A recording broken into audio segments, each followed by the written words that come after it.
get to a space where you can feel confident to deliver. I'd say it's not as hard as you think it is. I feel like if I wanted to get more work, I'd just sign with lots more agencies non-exclusively. How did that feel? It's nuts, isn't it? Yeah, I was wearing a layer on top of my shirt so no one could see the sweat patches. But I'd never been under that type of pressure before. Yeah. Hello, Voices. I'm Joe Troy, and welcome to Season 5, Episode 1 of a VOICEOVER'S audio adventure, a bi-weekly podcast where we talk voiceover, audio, and everything in between. My guest today is a very talented man indeed. This is someone who sets his eyes on something and makes it happen, who isn't afraid to fail and is always challenging himself to become a better version of himself. Please welcome content creator and voiceover artist, Olamide Soyemi. Hello. Wow. Hey, that was a lovely. How are you? Thank you. Do you know what? I had to try. You are a very interesting person. I mean that in a good way. I wanted to start Season 5 off. I've been off for a year with this podcast and I wanted to bring it back, but I always like to start it with something that people can immediately relate to. And first of all, I really love your content, and it's funny because I found out you made content after I knew you did voiceover, which is weird, but we'll talk about that.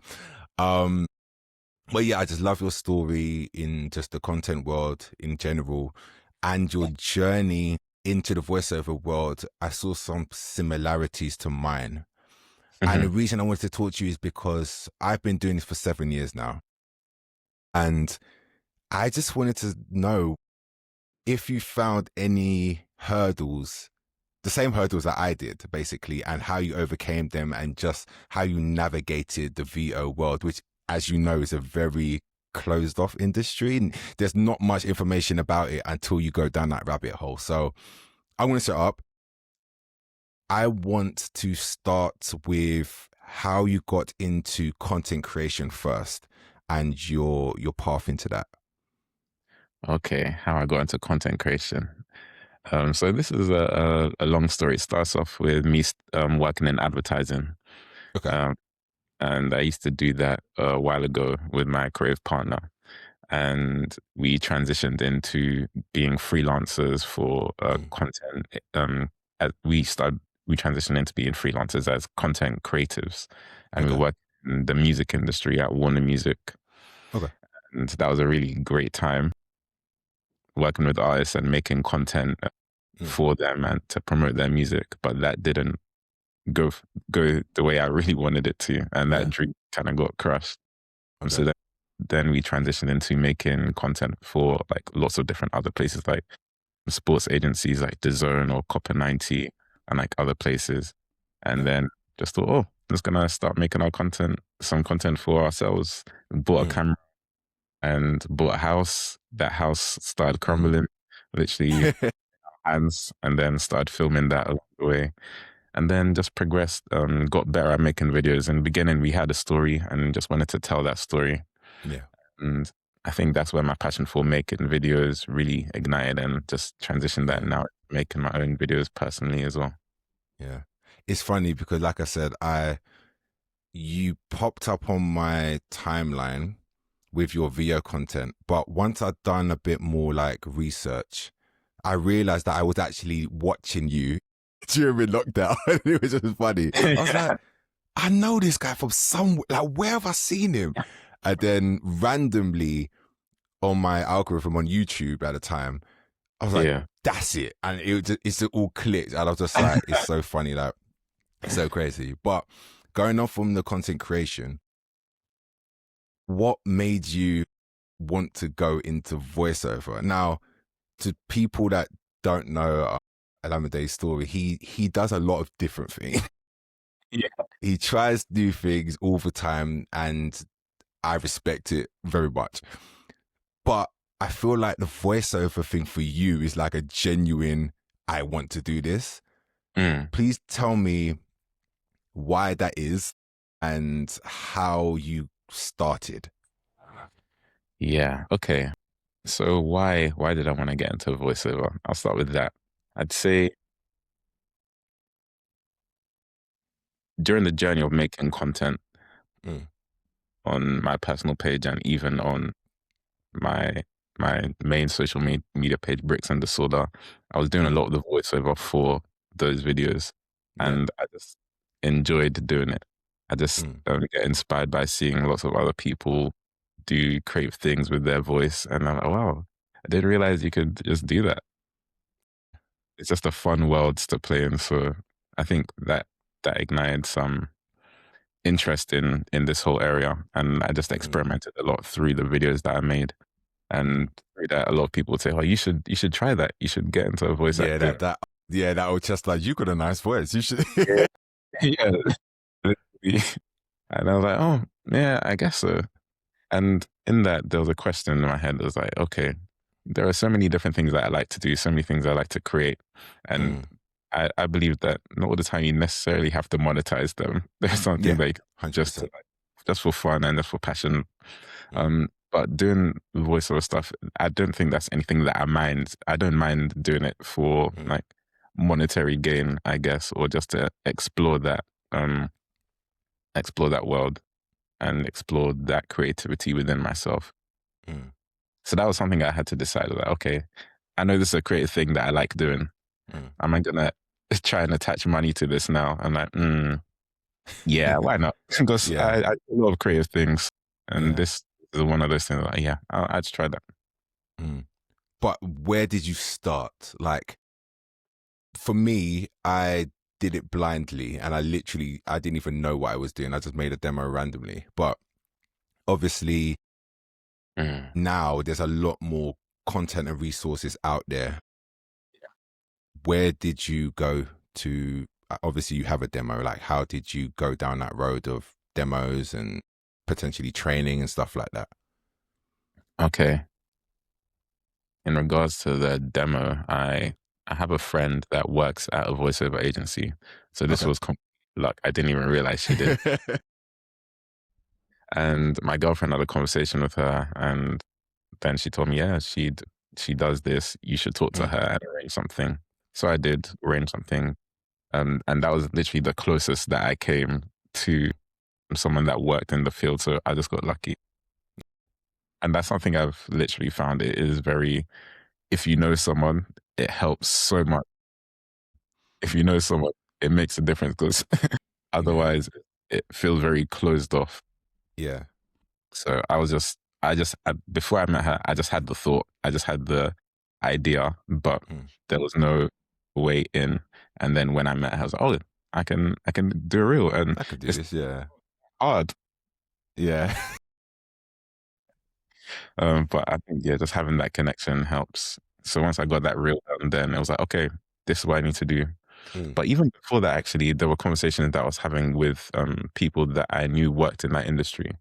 mm, So there was a guy I knew he'd done some voiceover work, and I think he'd been really successful with it as well. And he told me, yeah, go to this place, pay for a reel, do this, do that. But I don't know, it was just the way that it framed it. It was framed initially at the time. It didn't feel like it was something that I could do. I don't know why. Um, really? yeah, Why do you think that? I think maybe it was the pricing initially, Okay. the upfront costs. It put me off. Not Yeah. that it was like unaffordable or anything. It just seemed like a lot of money upfront for basically For your not a lot, you don't know what you're going to get out of it, kind of thing. Yeah. e- exactly, exactly. Now looking back, that wasn't a good way to look Yeah. at it. Yeah. Um, and I think it was quite restrictive. Mm. But yeah, but also because I didn't really know it So too. when you done your demo, Yeah. did you get any training with that, or was it literally just go in and go for it, or did you have any training or anything like that? No, I just went in. Okay. I just went. Um, Okay. yeah. What do you think about that? Do you know what's funny? There's It's exactly what I did in the sense that I use my resources the same as you did. Mm, So I came from a music background.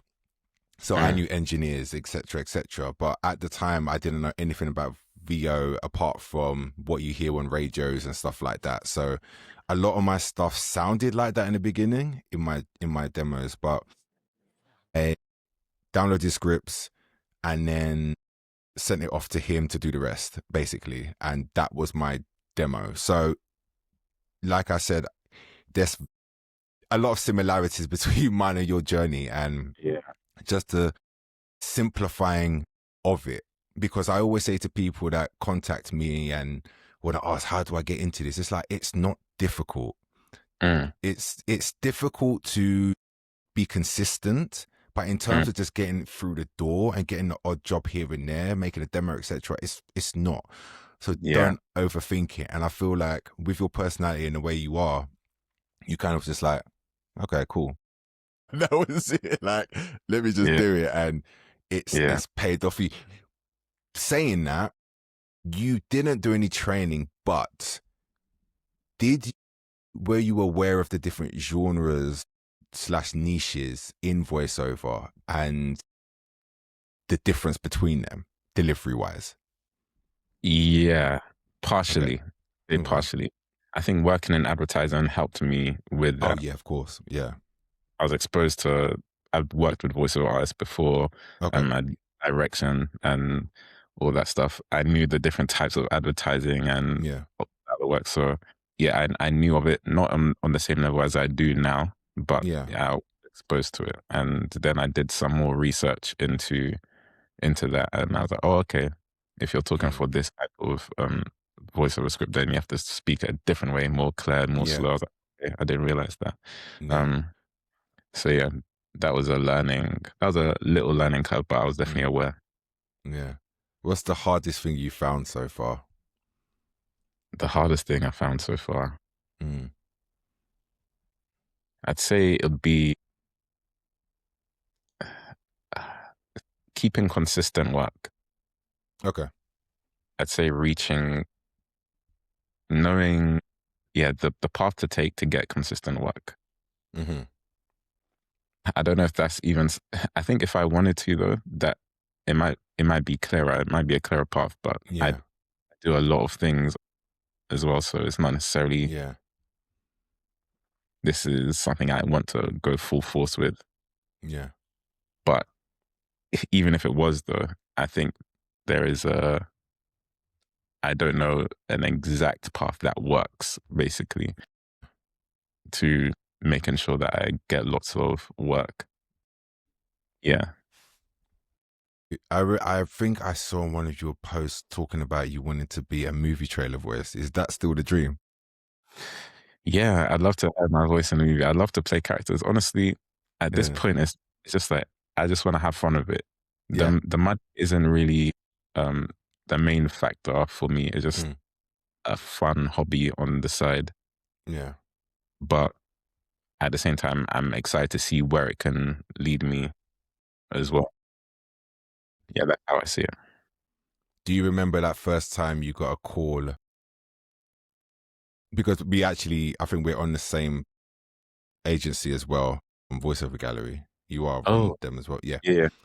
So do you remember that call you got when they were like, oh, we've got a job for you? Like, how did that feel? And how did you get yourself prepared for it? Oh, it felt amazing. It felt amazing. I was so the fact that they'd chosen me, I was like, wow. I know, it's just nuts, isn't it? Yeah. Yeah, it was such a great feeling, and I think I did some research how to prepare. Obviously, I want to take it seriously and I want to do a great job. So I started reading the script, making sure make sure the script was in my brain, but I didn't want to rehearse it too much. Yeah. I didn't want to go in there with an idea of how it should sound, and they were like, no, I don't want to sound like that. Okay. Also, just drinking some tea, the usual, and just like just warming up my vocal cords. Yeah, I'd say that was pretty much as much as I did in terms of preparation, just practicing the scripts and warming up my voice. During the session, how did you find it? Were you sweating? I was sweating. Yeah. I was sweating. Yeah. You know what? It's funny because even to this day, certain sessions, I'm still sweating. Like, you can never get rid of those butterflies. It's like some Yeah. jobs, I'm like, yeah, I could do this with my eyes closed. But Mm. then other jobs where you've got literally like 20 either sitting there physically or on a screen, and you're like and you have to be professional. You have to fake it till you make it, kind of thing. Like, I don't think that ever goes away. But yeah. How Yeah. did you navigate that? Like, did you put your best game face on, kind of thing? Yeah, I was wearing a like a layer on top of my shirt so no one could see the sweat patches. But Oh man. I'd never Mm. been under that type of pressure before. No. Um, I don't think that's something I expected going into this. Yeah. I definitely still feel it. Like I had a couple jobs last week and I felt it there too. And Yeah. that pressure, if you don't manage your yourself, it can get to how you Mm. deliver the work. So Mm. yeah, that was something I had to get used to in the beginning. And um, I think taking breaks away from it, like if you're not getting consistent work, it's a lot easier to fall into that place again where you're like, oh damn, I'm here again, okay, and then you're sweating, and it's more nerve wracking to deliver the product. But I think there's always like maybe like a 5 to 10 minutes period where like, okay, that's the warm up, and now I'm into it Yeah. now. Yeah. Now it's easy. What about any resources that you found helpful online? I've just been looking into different ways to protect my voice, and I've just been doing research into that. So I've seen different routines that singers do to protect their voice, the extreme length that they go to do that. And I found that really interesting. Like your vocal cords are steamed and stuff like Yeah. that. I would say definitely the main one is to stay hydrated. Literally, Mm, if you've got a session the day, let's say tomorrow, you would want to be obviously not having alcohol, coffee as much as possible, and dairy and that mhm. kind of thing, and just staying Yeah. hydrated and as much as you can, because I've been in positions before where I know I've got like a literally like 4 hour session, like, or something the next day, and Hmm. I will be like, oh, I haven't drank. And then the day off, I'm drinking loads. And then when you go in the session, you've got that weird, like, too much saliva in your mouth because you're not Yeah. hydrated. And that's why you've got Yeah. to kind of pace it the day before and stuff like that. But I wouldn't say I'm the Yeah. best at it. I'm definitely not. There's some people who are very good at warm ups and stuff like that. But like yourself, probably you do a lot of commercial stuff, so they kind of just want you to be you, so you don't have to really worry about speaking a certain way or whatever. It's just naturally you. If funny, Yeah. I bring that up actually. Was there any hesitancy in the beginning of what the expectations might be coming into the industry? Not really. I didn't have any like ideas of what they'd expect from me. Although when I did write because I wrote a few of the scripts that I did for my reel, Okay. and I wrote, and I just found some other scripts as well. Once I was performing my reel, and I got that done. Mm, The engineer that recorded it with me, mm. he was directing me in different ways. This was the Okay, first time I cool. was like inside a booth and talking Mm, into a mic, and I don't know. I guess yeah. When I think about it, I thought maybe it would be good if I had an accent or if I could do certain voices really well, or if there was a lot of range in my voice. And I think there is in some cases, but yeah, I guess I had an idea that if you can do lots of different types of voices, you're more valuable for mm. uh, the work that you get. Yeah, you can just basically get more work.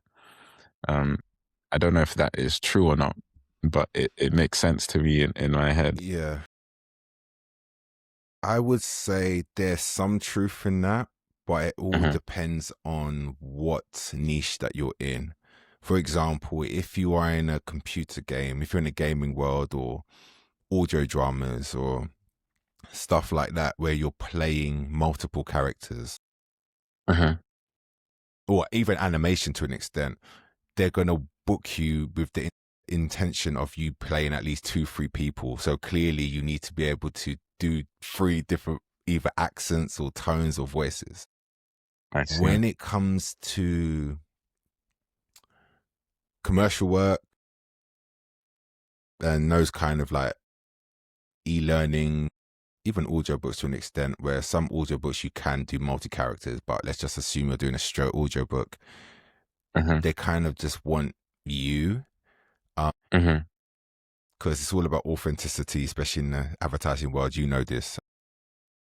So yeah, it's and there's no right or wrong, but from my experience, I can't do accents. I can probably do 2. And I've always landed in commercial, gaming, but when I've done gaming, I've only done 1 character because it fits my profile like to the T. And that's another thing as well. I would say if you either are a master of something or you're just a master of everything. So you can do everything, or you're just really good at that one thing and you're so distinct that you're going to get work. So yeah, it really just depends on what you want to do. Or what I will say is like the niche always chooses you. You don't choose the niche. Because I've got people who are so successful in gaming stuff, but they want to do commercial, but they just can't because they just don't have the sound that advertising companies want, and vice versa. So yeah, it's definitely, I would say if that's what you want to do, and I'm sure you'll do it anyway because that's the kind of person you are. Yeah, if you want to do voices, all I can say is go for it, and if it works, it works. If it doesn't, it doesn't. But I wouldn't stress about it too much because you're getting work anyway. So that's the main thing. Speaking of work, are you signed with multiple people? Are you like, how are you navigating finding work? Yeah, so currently I'm only signed with the VoiceOver Gallery, but it's non-exclusively. So yeah, going back to the stuff that we were saying before, I feel like if I wanted to get more work, I'd just sign with lots more agencies non-exclusively. But past that, I have no other strategy on trying to get more work other than networking. Yeah, which can be long if you don't have the time. I'm non-exclusive with a couple people, but it really depends on, because you are a content creator, so you could easily sign with an exclusive agent if you wanted to get the slightly higher stuff. But obviously it's like you want to put all your eggs in many baskets and not just one. So, you know, each to their own. I know a lot of presenters and DJs, etc., who would sign with an exclusive because it makes sense. They don't have time to reach out to people themselves, and all they don't want to is kind of just something they do on the side. So yeah. Do you think you would explore the exclusive route, or do you think just for now you're just going to see how it goes with the non-exclusive? I think for now, seeing how it goes non-exclusive. But I think definitely something to consider in the future. That's nice. What does creativity mean to you? Because I hear you use it a lot in your content, and I just wanted to know what it means to you, why it means so much to you. I think creativity is everything. Yeah. I think it's everything. I think, I don't know where to begin with that question. There's a feeling I get. Yeah. I get when I see something that someone has made come up with and spent hours, years putting together, pulling from lots of different places and making something that it feels like no one's ever seen something like this before. And the effect that that can have on someone, even if they don't appreciate art, I think it's life-changing. that's the love that I have for creativity. It just changes perspectives, and for the artist as well, I think it's just a release of whatever is inside, turning pain, passion, whatever into something that they can just let go of and transform the world. I think it's a really powerful thing. No, I love that. It's one of those things that you either have it or you don't. And I think people that have it, it's a drug that, you know, without it, they kind of go into a kind of depression kind of state. And it's about learning as well. I think that's a big part of being creative. Without the learning aspect of it, I don't think you can be creative, because you need the inspiration. But I do agree with what you said. But yeah, it's working for you, and like I said, you're doing a lot of good things out there. You're inspiring a lot of people, whether you believe it or not. You are, and yeah, I just wish you the best of luck with your journey, and yeah, hopefully we'll work together one day. You know, in the voiceover world, might rock up to a studio somewhere, see you there, be like, yo. But yeah, before I let you guys roll, there's a couple things I want to say. When was the last time you had mango sticky rice? The last time? Oh wow. The last time I had it was actually in milkshake form. No lie. Yeah, mango sticky rice milkshake, but it's something else. Dude, when, like, for people out there who are thinking this is so random, like, you had this obsession with it at a point where you just literally wanted to find it. Is that correct? Yeah. And yeah, then I love mango. I had what's it called? A Thai festival in my area. And I went there. It was a horrible day, but it was a good day. It was raining. Came home and I saw this guy literally. he was at the same festival. I didn't see you, but I saw you literally boxing down. Like, you had bags of. I was like, oh my gosh, this guy. Oh, and the queues were crazy as well. Like, honestly, long. They were long. They were long, but I'm glad you got your fix. And now every time I see it, I think of you, which is so strange how the world works. I love that. Before I let you go, I just want to ask, is there anyone not anyone, but anyone out there listening or watching who you would give one piece of advice to get into voiceover? What would it be? I'd say it's not as hard as you think it is. It's not as hard as you think it is. Practice talking to people, practice speaking, and practice telling stories, journal. I think all of these skills are skills that can help you just train your voice and get to a space where you can feel confident to deliver. Yeah, I think all of those skills are really important. Even like if you're making videos or you're doing voiceover, consider that as an option. If talking and telling stories is something that you feel like you can do, I think voiceover is definitely for you. Don't let what I did and think there's a barrier there. It's honestly not that hard to get into. Make that upfront investment, and it is so worth it. Yeah, it's so worth it. Awesome. Well, thank you again for joining me. We will meet soon, I'm sure of it. Thank you everyone for listening or watching, and hopefully catch you on the next episode. Without further ado, bye-bye.